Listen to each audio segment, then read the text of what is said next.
નડિયાદના મલ્હારપુરા વિસ્તારમાં ભીષણ આગ લાગવાની ઘટના.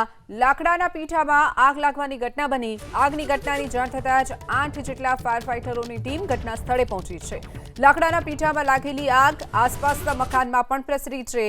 આગના પગલે સમગ્ર વિસ્તારમાં અફરાતફરીનો માહોલ. 2 કલાક થઈ ગયા છતાં પણ આગ હજુ પણ બેકાબુ છે. તો લાકડાના પીઠામાં આગ લાગી હોવાના કારણે હજુ પણ આગ બેકાબુ છે. વધુ વિગતો સાથે સંવાદદાતા જલ્પેશ પટેલ આપણી સાથે ફોનલાઈન પર છે. જલ્પેશ, મલ્હારપુરા વિસ્તારમાં લાકડાના પીઠામાં આગ લાગી છે અને આગ હજુ પણ 2 કલાક થઈ ગયા છતાં પણ બેકાબુ. શું વિગતો? ચોક્કસથી મલ્હારપુરામાં જે આગ લાગી છે, લાકડાના પીઠામાં આગ લાગી છે. કહી શકાય પ્રથમ દ્રષ્ટિએ તો આગ કાળઝાળ ગરમીના કારણે આગ લાગી હોય તેવું લાગી રહ્યું છે, પરંતુ ફાયર બ્રિગેડ ઘટના સ્થળ પર પહોંચ્યું છે અને આગ ઓલવવા માટેના જે પ્રયાસો છે તે હાથ ધર્યા છે.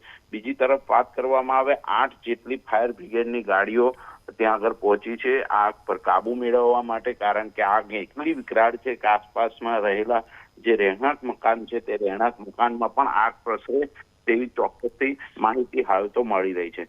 ઘટનાની જાણ થતા ટાઉન પોલીસ છે તે પણ ઘટના સ્થળ પર પહોંચી છે. 2 કલાકથી વધુ વીતી ચૂક્યા છે, પરંતુ આગ હજુ પણ કાબુમાં નથી આવી. પરંતુ ફાયર બ્રિગેડ સાથે વાત કરતા ચોક્કસથી તેમને માહિતી આપી છે કે થોડીક જ વારમાં હવે આગ કાબુમાં આવશે અને આગ કાબુમાં આવ્યા બાદ આગનું કારણ શું રહ્યું તે બહાર આવશે. જી ચોક્કસથી જલ્પેશ, માહિતી બદલ આભાર.